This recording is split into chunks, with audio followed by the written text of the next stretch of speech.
पिता ने पुत्र ने पवित्र आत्मा ने नामे आमीन। धन्यवाद धन्यवाद प्रभु તમારો આભાર માનીએ છીએ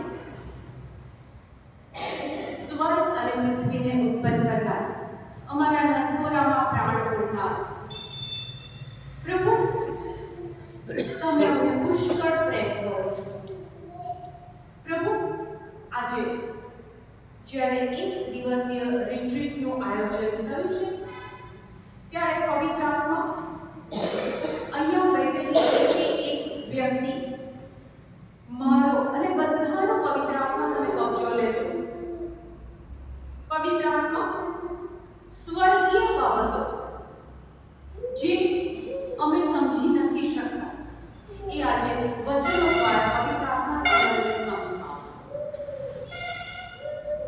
પવિત્ર આત્મા આભાર માનીએ છીએ કે આજે તમે અમને અહીંયા સમર્થનો આપવાના છો સાયન્સ એન્ડ વન્ડર્સ અમને અહીંયા બતાવવાના છો માટે અમે તમારો આભાર માનીએ છીએ ઈશ્વર પિતા પ્રભુ ઈસુ ખ્રિસ્તના પવિત્ર નામમાં આ પ્રાર્થના અમે તમને અર્પણ કરીએ છીએ amen hallelujah hallelujah hallelujah hallelujah praise the lord praise the lord thank you Jesus thank you Jesus thank you Jesus thank you Jesus આગમન ઋતુ હવે આપણે નાતાલ પહેલા આગમન ઋતુ મનાવીએ છીએ બરાબર અર્થાત કે તમે લોકો ઈસુની આવવાની તૈયારી કરો છો તમે લોકો આગમન ઋતુમાં ઈસુની આવવાની તૈયારી કરો છો તો હવે મને એમ કહો કે આગમન ઋતુ તમે કોના આગમનની તૈયારી કરી રહ્યા છો પ્રભુ ઈસુના આગમનની તૈયારી કરી રહ્યા છો that means એનો મતલબ એ થયો કે ઈસુ હજી આવવાના છે કે ઈસુ ઓલરેડી આવી ચૂક્યા છે આવી ચૂક્યા છે તો પછી આગમનની તૈયારી કેમ કરો છો જો ઈસુ આવી ચૂક્યા હોય તો પછી આપણે એમના આગમનની તૈયારી કરવાની ક્યાં જરૂર છે ઓલરેડી બાઇબલ બતાવે છે એ પ્રમાણે તુજ ગાબ્રિએલે સંદેશો આપ્યો કુમારી માતા મરિયમે એ સંદેશને વધાવી લીધો એ શબ્દ એ સંદેશ એ કુમારી માતા મરિયમે જ્યારે વધાવી લીધો ત્યારે પવિત્ર આત્માના પ્રભાવથી એમને ગર્ભ રહ્યો પછી 9 મહિના પછી એમને પુત્ર જન્મ્યો અને એમને કહેવામાં આવેલું કે એમનું નામ ઈસુ પાડજે યોહાન 1:14 માં કહે છે કે શબ્દ માનવ થઈને અવતર્યો અને તેણે આપણી વચ્ચે વાસ કર્યો that means ઈસુ આવી ગયા છે પછી આપણે તૈયારી કેમ કરવાની દાખલા તરીકે કોઈ સ્ત્રી પ્રેગ્નન્ટ છે બરાબર એને ખબર છે કે 9 મહિના પછી બાળક જન્મશે એટલે એ સ્ત્રી શું કરે બાળક માટે સ્વેટર બનાવે ઝબલા એના સીવીને કંઈક તૈયાર કરે એ બાળકના આવવાની એક તૈયારી કરે છે આગમનની તૈયારી કરે છે આપણે જો વિચાર કરીએ તો ઈસુ તો ઓલરેડી આવી ગયા છે 2000 વર્ષ પૂર્વે તો સિસ્ટર હવે આગમન ઋતુ હોય શકે કે જો 2000 વર્ષ પૂર્વે ઈસુ આવ્યા એમણે પોતાની જાતનું બલિદાન આપી દીધું ક્રૂસ ઉપર પોતાની જાતનું બલિદાન આપી દીધું એમને દફન કરવામાં આવ્યા પછી ત્રીજા દિવસે એમનું પુનરુત્થાન થયું અને પછી એમને ઈશ્વર પિતાના જમણા હાથે ત્યાં બિરાજમાન છે તો આપણે કોના આગમનની તૈયારી કરી રહ્યા છે મને કહો કે જ્યારે ઈસુ આવ્યા કુમારી માતા મરિયમને બાળકને જન્મ આપવાનો સમય થયો બેથલેહેમમાં એ વસ્તી ગણતરી માટે જાય છે અને એમને વેણ ઉપડે છે ત્યારે એક એક ઘરે દરવાજો પકડાવે છે સંત જોસેફ અને કુમારી માતા મરિયમ એ એક ઘરે દરવાજો પકડાવે છે એ બાળકને જન્મ આપવા માટે. કોઈ દરવાજો ખોલતું નથી, બરાબર? કોઈ દરવાજો ખોલતું નથી. અને એટલે ઈસુ જ્યાં પ્રાણીઓને રાખવાની જગ્યા હોય, ગમતી જગ્યા હોય, ત્યાં એ ઈસુનો જન્મ થાય છે. આ જન્મ થયા ત્યારે સિસ્ટર તમે હયા હતા નહીં? ઈસુ જ્યારે જન્મ્યા સિસ્ટર ત્યારે તમે ત્યાં હતા? Okay, when Jesus was born, were you there?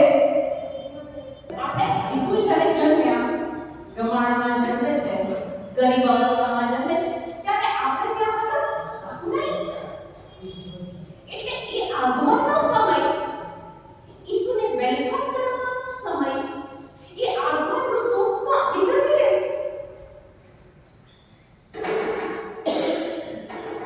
કારણ કે આપણે તો ત્યાં હતા નહીં. આપણો જન્મ ત્યાં પછી થયો છે. સિસ્ટમે જે કીધું એ મને ખૂબ ગમ્યું કે I was there in the mind of God. એફેસસ 1:4 સૃષ્ટિના મંડાણ પહેલા, સૃષ્ટિ, ઈશ્વરે સૃષ્ટિ બનાવી, સૂરજ, ચાંદ, તારા, પાણી, બધું જ બનાવ્યું. સૃષ્ટિના મંડાણ પહેલા તેમણે આપણને, મને, તમને અને આખી માનવ જાતને, સૃષ્ટિના મંડાણ પહેલા તેમણે આપણને ખ્રિસ્ત દ્વારા પસંદ કર્યા હતા.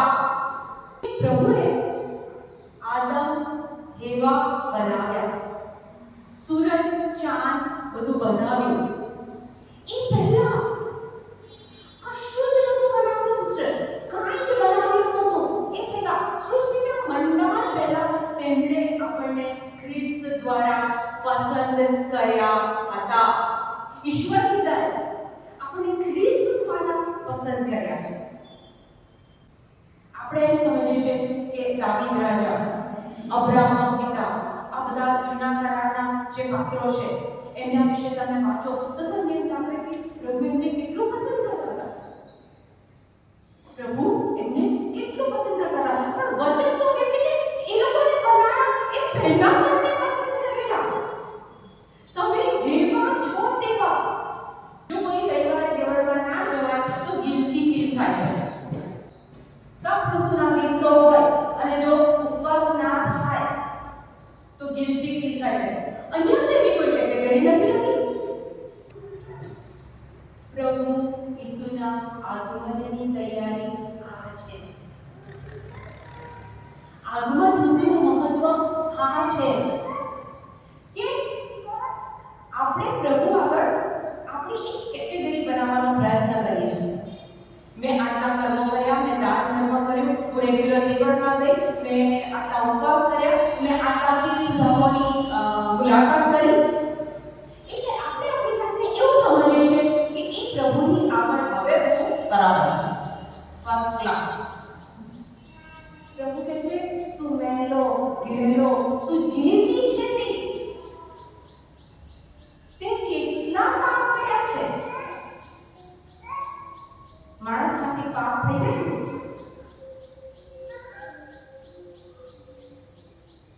આદમે આજ્ઞાનું ઉલ્લંઘન કર્યું અને આદમ પછી આપણે જેમને, એટલે એ પાપનું વિશ્વ આપણી અંદર છે. હવે ઘણી વખતે તમે યાદ કરો કે તમારે ગુસ્સો નથી કરવો, પોર્નોગ્રાફી નથી જોવી, એવા વિચારો નથી કરવા. તમે એના માટે પ્રાર્થના પણ કરો છો કે મારે આ વ્યક્તિ પ્રત્યે નફરત નથી રાખવી. તે છતાં થઈ જાય છે. વ્યસનમાં એકવાર પડી ગયા પછી એ વ્યક્તિને એવું લાગે છે કે મારા આ પાપના લીધે પ્રભુ મને પ્રેમ નથી કરતા, હું પ્રભુથી દૂર થઈ ગયો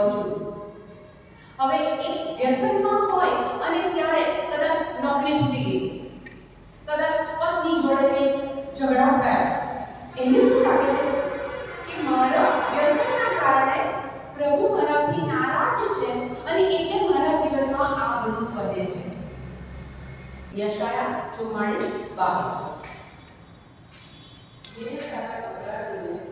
મેં તારા અપરાધોને વાદળની જેમ હટાવી દીધા.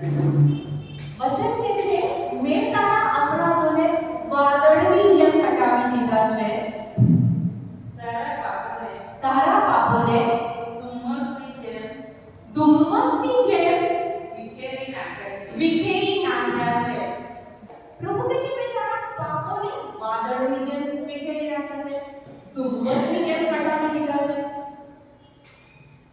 અને આપણે એ ગિલ્ટ લઈને જીવીએ છીએ, એ પાપનો ભાર લઈને જીવીએ છીએ.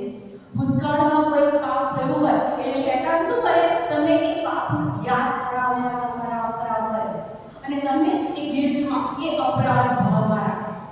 આગમન ઋતુ શું છે? આગમન ઋતુ એ છે કે મને ને તમને પ્રભુએ કેટલો પ્રેમ કર્યો છે, કેટલો પ્રેમ કર્યો છે એની યાદ કરવાની ઋતુ છે.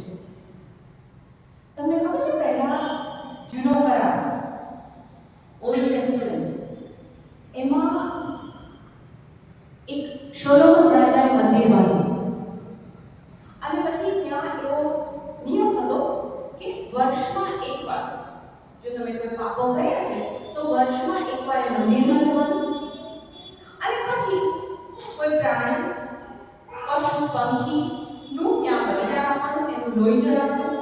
એટલે બીજું આવતું એક વર્ષ થાય ત્યાં સુધી તમે એ ભારમાંથી હળવા થઈ જાઓ. લોકો શું સમજે કે મેં આ લોહી ચડાવી દીધું એટલે હવે પાપ મટી ગયું.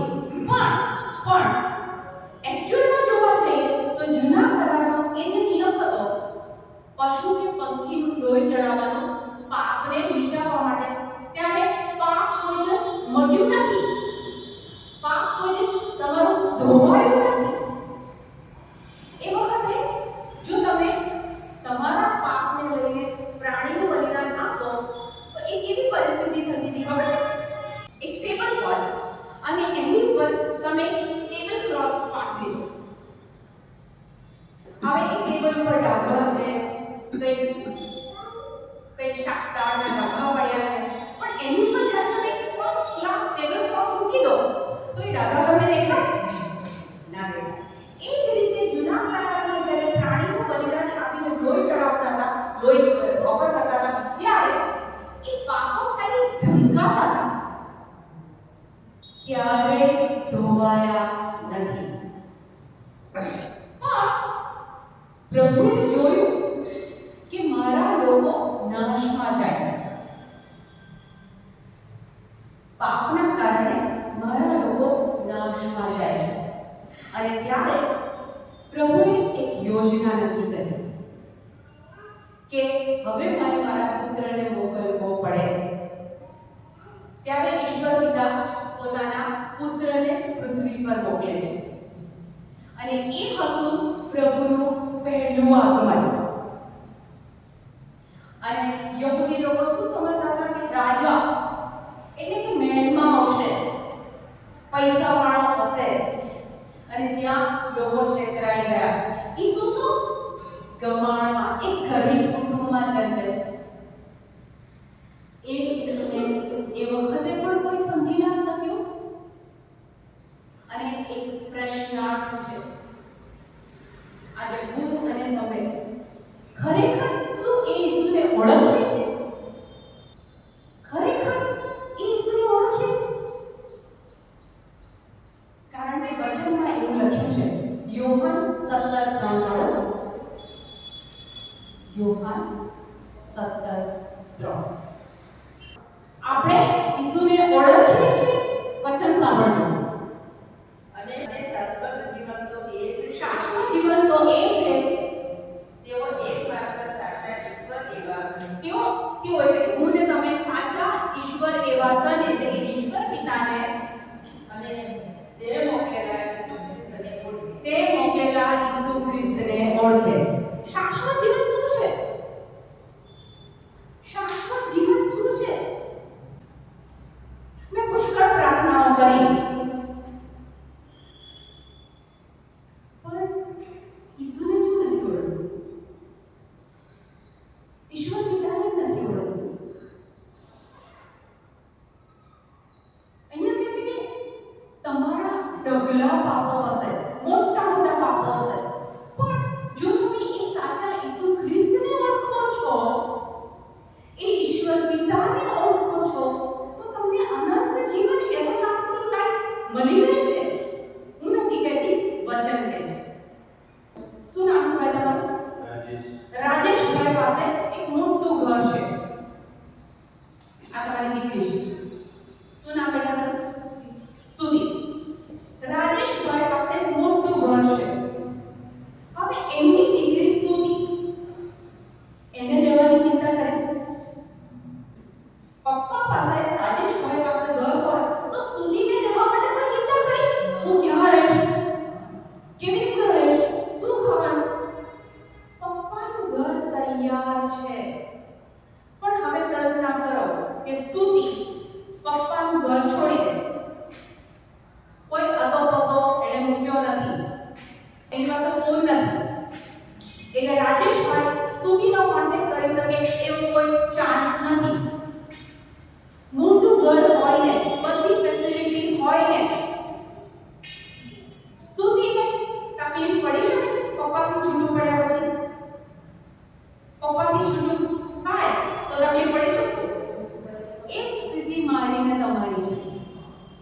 આપણે ઈશ્વર પિતાથી જો છૂટા પડ્યા, પ્રભુએ શું કીધું? આદમને જો તું આ પાપ કરીશ તો તારું મૃત્યુ થશે. મૃત્યુ એટલે પ્રભુથી છૂટા પડવું. ત્યાં શારીરિક મૃત્યુની વાત નહોતી. ઈશ્વર પિતાએ કીધું, પ્રભુએ કીધું કે જો તું આ ફળ ખાઈશ તો તારું મૃત્યુ થશે. એટલે કે તું પ્રભુથી છૂટો પડી જઈશ. પ્રભુથી છૂટો પડવું એટલે કે મૃત્યુ. અહીંયા વચન કહે છે કે જો તું ઈશ્વર પિતાને ઓળખે અને એણે મોકલેલા ઈસુને મોકલે, એટલે તારું અનંત જીવન પાક્કું, સ્વર્ગ પાક્કું. આ સ્તુતિ એના પપ્પાથી છૂટી પડી જાય તો એ ઘરમાં એનું કોઈ સ્થાન નથી. એ જ પ્રમાણે જો આપણે આપણા ઈશ્વર પિતાથી છૂટા પડી જઈએ, એમની ઓળખાણ ના રાખીએ, અને આગમન ઋતુ એ જ છે. ઈસુનું બીજી વાર આગમન થવાનું છે. પહેલી વાર આગમન થયું ઈસુનું. પહેલી વાર ઈસુ પૃથ્વી પર સ્વર્ગ છોડીને, સ્વર્ગનું સિંહાસન છોડીને ઈસુ પૃથ્વી પર કેમ આવ્યા? પહેલી વાર મને હું બે બોલું છું, તમે સિલેક્ટ કરો. ઈસુ આપણા પાપો માફ કરવા આવ્યા કે પછી ઈસુ આપણને અનંત જીવન મળે એના માટે આવ્યા? બેમાંથી શાના માટે આવ્યા? પ્રભુ ઈસુ પૃથ્વી પર પહેલી વાર આવ્યા. When he came for the first time, he came to forgive our sins and to give us everlasting life. બે રીઝન થઈ ગયા: પાપોની માફી આપવા માટે અને આપણે અનંત જીવન આપવા માટે. એમનું આગમન થયું ત્યારે આપણે તો હતા નહીં. એમને બલિદાન આપી દીધું, એ સ્વર્ગમાં ગયા, ત્યાર પછી આપણે જન્મ્યા છીએ. અને અહીંયા એફેસસ 1:4 કહે છે કે સૃષ્ટિના ખંડના પહેલા ઈશ્વરે ખ્રિસ્ત દ્વારા તમને પસંદ કર્યા છે. એટલે એક વસ્તુ મનમાં આજે નક્કી કરી લો કે તમે જેવા છો ને તેવા પ્રભુ તમને પ્રેમ કરે છે. તમે ભણેલા છો, અભણ છો, મોટી નોકરી છે, નાની નોકરી છે, મોટું પાપ કર્યું છે, નાનું પાપ કર્યું છે. આપણે એવું કહે છે કે એણે તો ખૂન કર્યું, એટલે ખૂન મોટું પાપ, અને ગુસ્સો એટલે નાનું પાપ. એવું મેં તો ખાલી ગુસ્સો જ કર્યો, મેં ખૂન નથી કર્યું, મેં વ્યભિચાર નથી કર્યો. ખોલો એક યોહાન 3:15. આપણે કહે છે નાનું પાપ, મોટું પાપ. પાપ તો પાપ છે, એ નાનું હોય કે મોટું હોય. એક યોહાન 3:15. જેટલા નોટ્સ લખી રહ્યા છે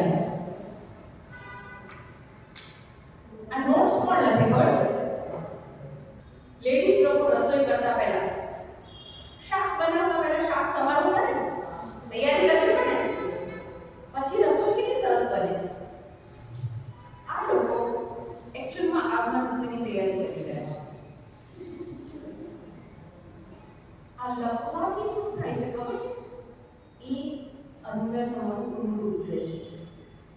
અહીંથી સાંભળીને અહીંયા હમણાં નીકળી જશે, પણ જ્યારે તમે લખેલું હોય ને ઘરે જઈને 5-4 સમય પાઠ કરો ને, Holi spirit will help you to understand it deeper and deeper. Listening good, સાંભળવું સરસ છે, પણ લખવાથી એ હૃદયમાં ઊંડું ઉતરે છે. તમે એક વાક્ય સાંભળ્યું છે કે 4 પ્રકારની જમીન વિશે શું વાત કરે છે? એમાં પહેલા પ્રકારની જમીન કે છે કે પગથી પર પડેલા બી પંખી આવીને ઉપાડી જાય છે.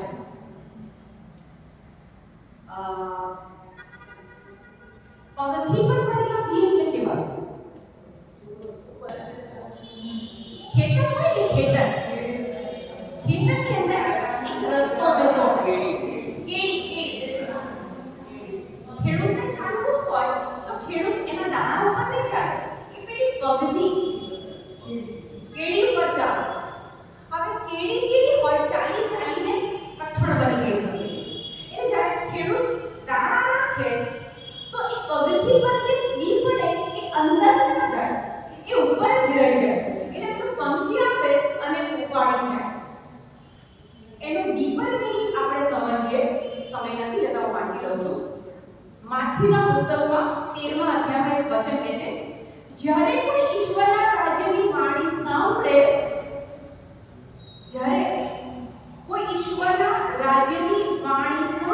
પણ સમજે નહીં. હમણાં બધા સાંભળી રહ્યા છે, વાણી સાંભળે પણ સમજે નહીં, ત્યારે શૈતાન આવીને તેના હૃદયમાં જે વાવ્યું હોય તે ઝડપ મારીને લઈ જાય છે.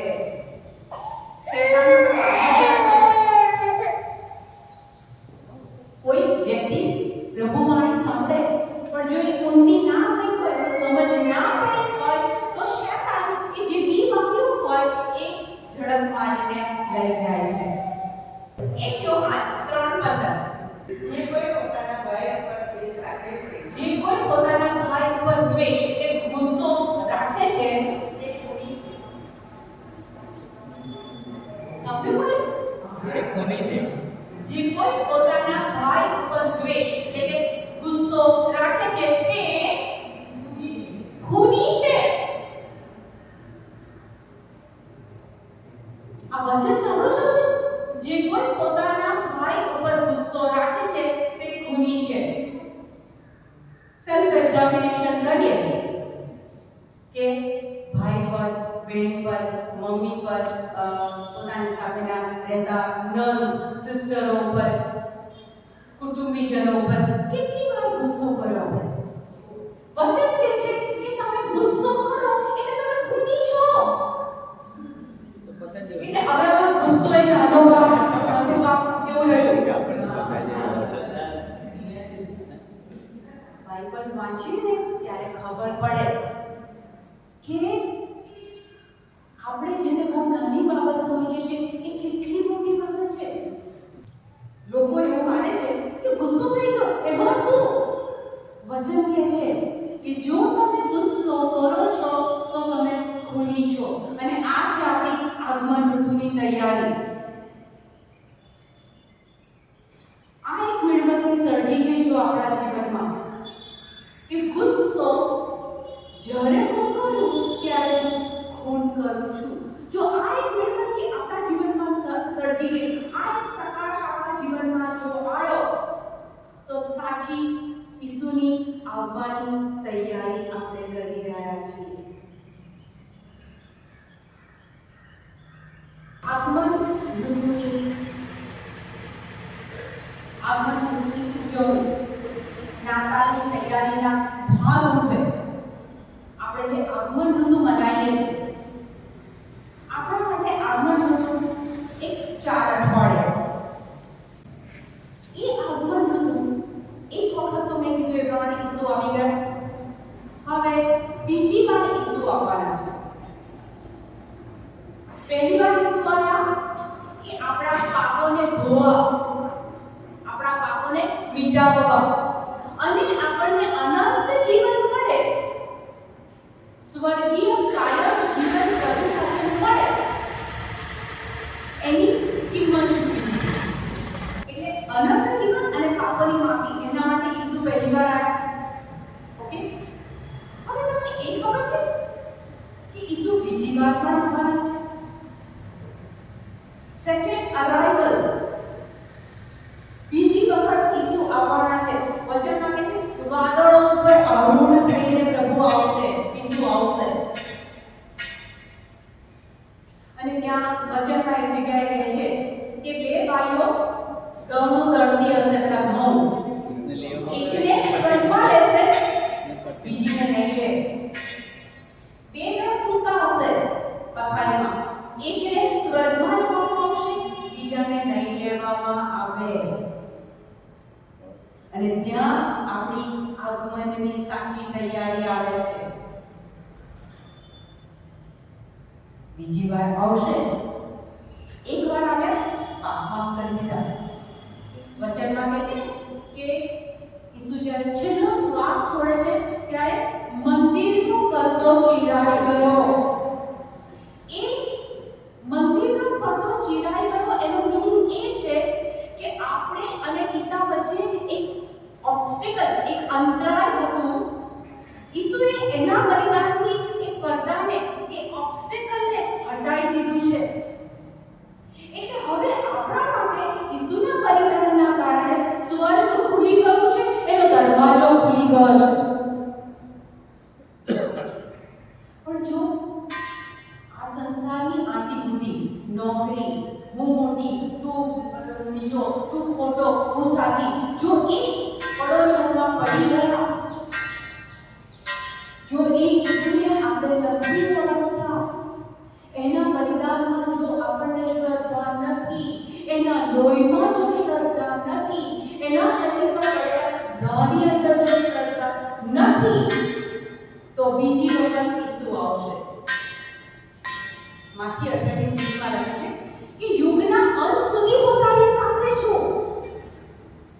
તું પાપ કરે, તું કંઈ પણ કરે, ઈસુ કહે છે યુગના અંત સુધી હું તારી સાથે છું.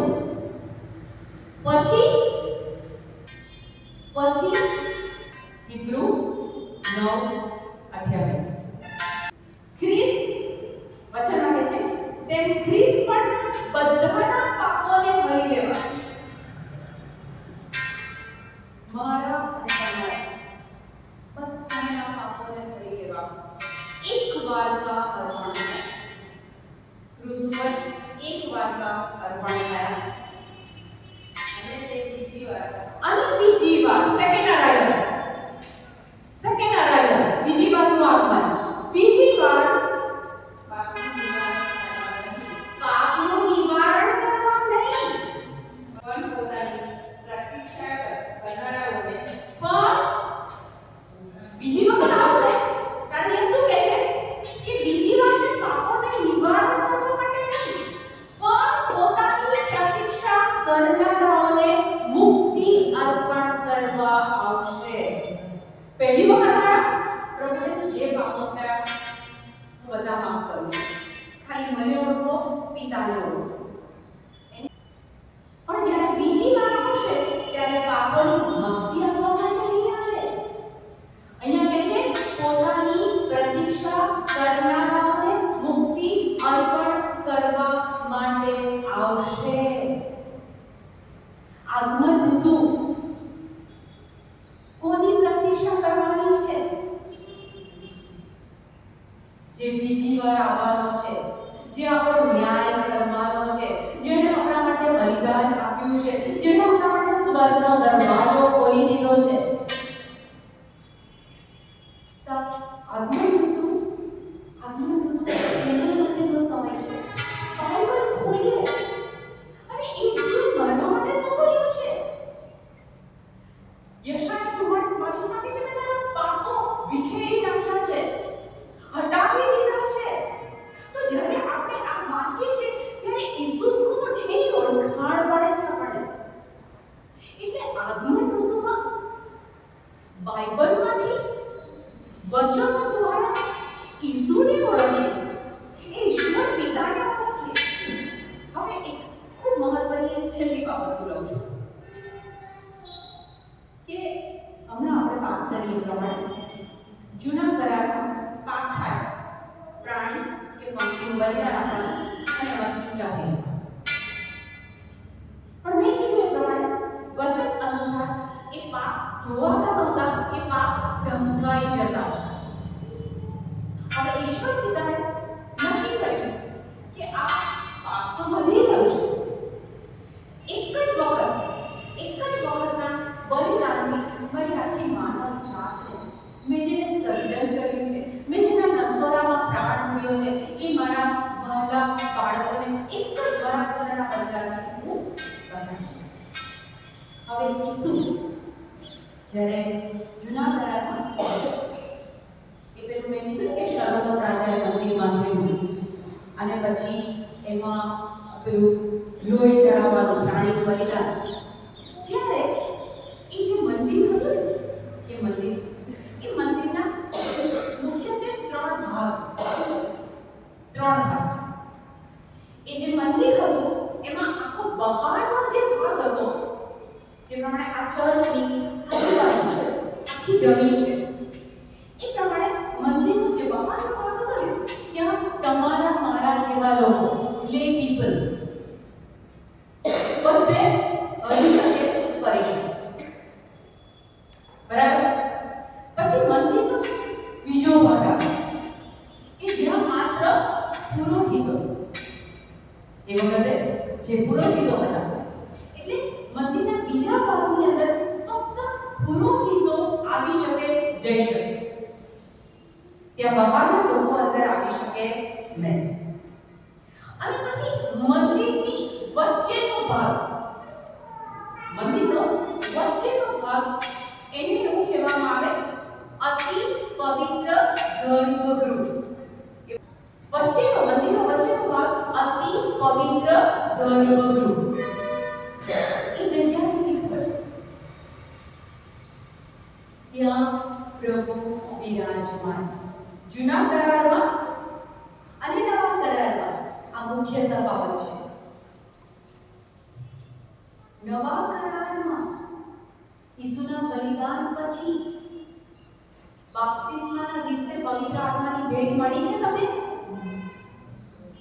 એ દિવસથી પ્રભુ તમારી અંદર, પવિત્ર આત્મા તમારી અંદર વસે છે.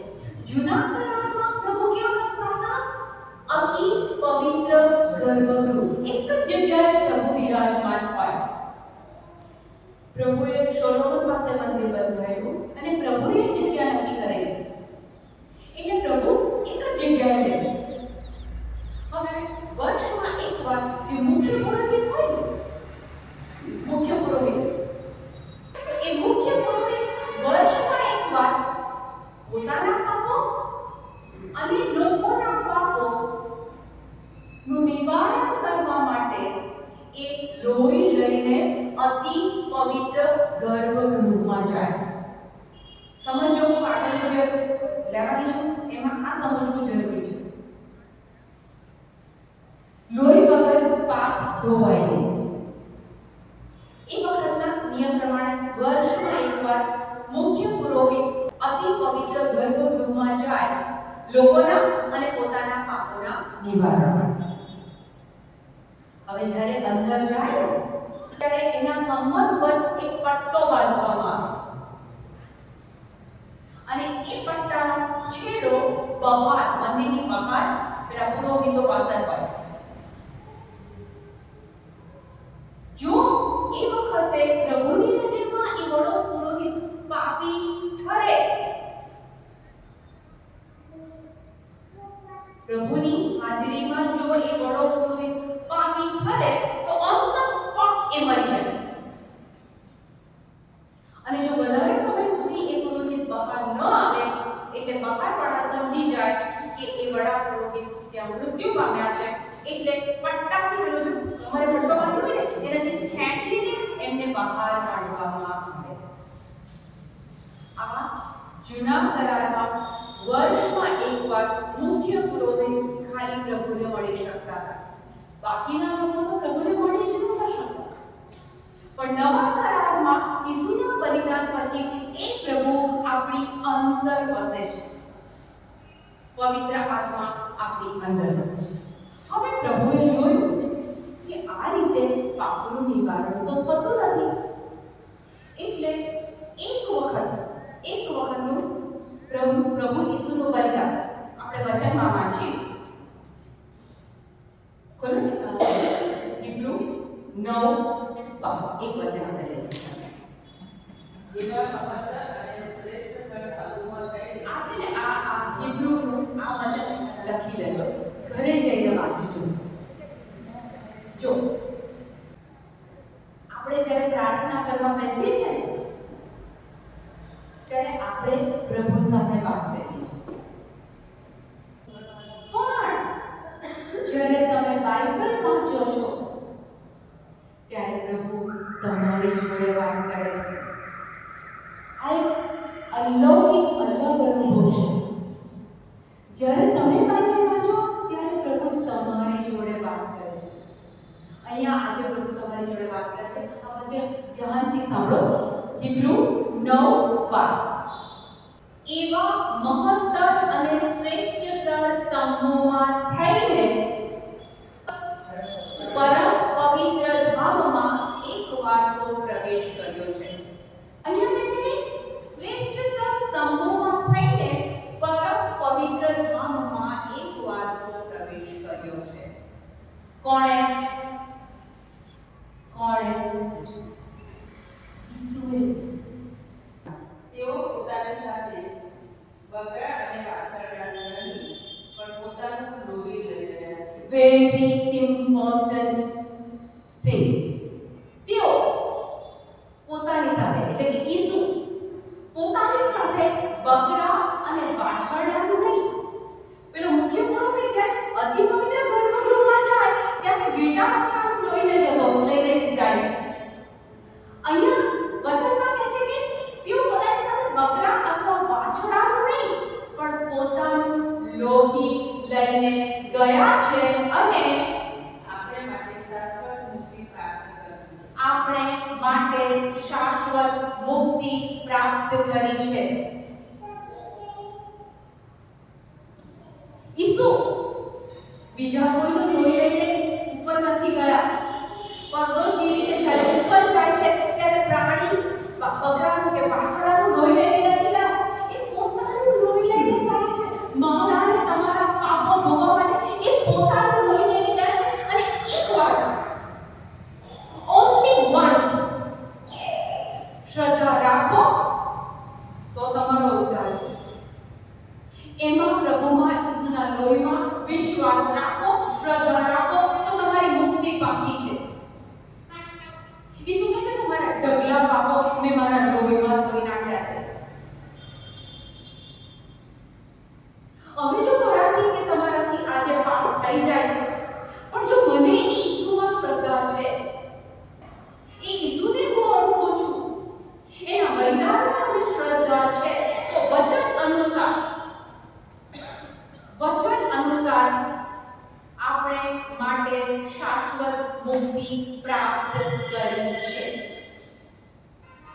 શંકા, પોતાના કર્મો, પોતાના ભૂતકાળના પાપો કશું જ વચ્ચે નહીં આવતા.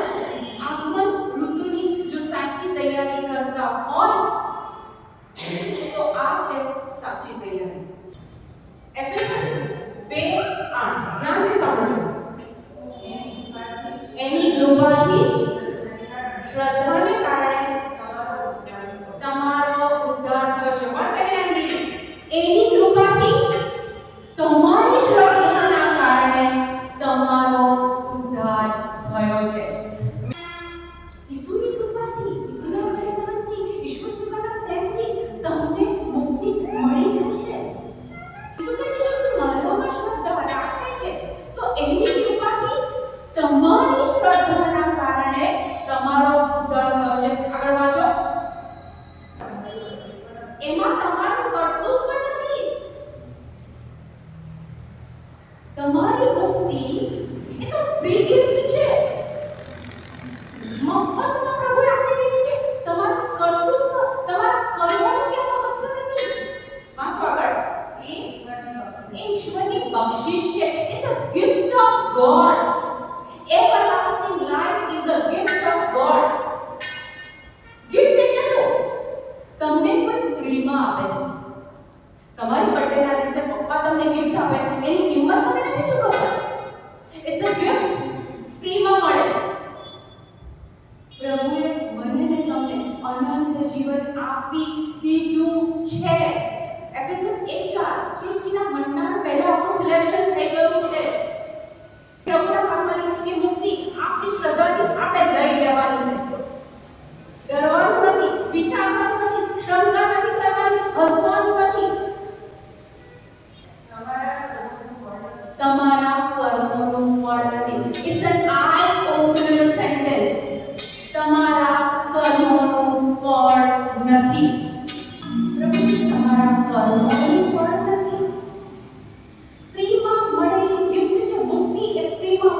કીધું એ પ્રમાણે પહેલું આગમન થઈ ગયું છે ઈસુનું, બીજું આગમન બાકી છે અને બીજું આગમન વચન પ્રમાણે એની પ્રતીક્ષા કરનારાઓ માટે છેલ્લી વાર વાંચું હિબ્રુ 9:28 તેમ ખ્રિસ્ત પણ બધાના પાપોને હરી લેવા એકવાર અર્પણ થયા અને બીજી વાર સેકન્ડ અરાઇવલ બાકી છે, બીજી વાર તે પાપોનું નિવારણ કરવા નહીં, પાપોનું નિવારણ કરવા નહીં પણ પોતાની પ્રતીક્ષા કરનારાઓને મુક્તિ અર્પવા માટે પ્રગટ કરશે. એટલે બીજું અરાઇવલ, બીજી વાર જેણે ઈસુની પ્રતીક્ષા કરી હશે, જેણે ઈસુની રાહ જોઈ હશે, જેણે ઈસુને આ બાઇબલના વચનો દ્વારા ઓળખ્યા હશે, ઈસુ જોડે સંબંધ બાંધ્યો હશે, તેમના માટે એને મુક્તિ આપવા માટે સેકન્ડ અરાઇવલ હજી બાકી છે. આ તૈયારી આ દિવસોમાં આપણે શરૂ કરીએ અને એ પ્રભુને ઓળખવા માટે ફક્ત બાઇબલમાં એ પ્રભુ મળે, એના વચનોમાં પ્રભુ આપણને મળે.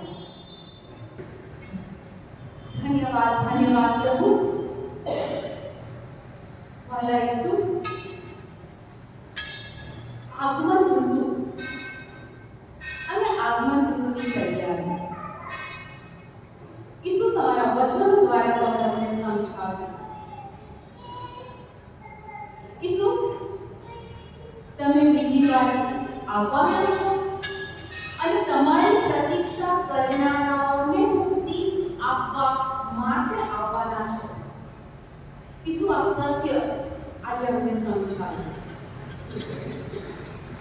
ઈસુ, તમે યોહાનના પુસ્તકમાં કીધું છે કે you will know the truth and truth will set you free. તમે સત્ય જાણશો અને સત્ય તમને મુક્તિ આપશે. ઈસુ, આજે આ સત્ય અમને સમજાવ્યું. બીજું તમારું આગમન થાય એ પહેલા પ્રભુ ઈસુ અમે તમને ઓળખીએ, ઈશ્વર પિતાને ઓળખીએ. ઈસુ, તમારી પાસે આ કૃપા માંગીએ છે કે આગમન ઋતુની આ રીતે અમને તૈયારી કરો. ધન્યવાદ ઈસુ. આમેન.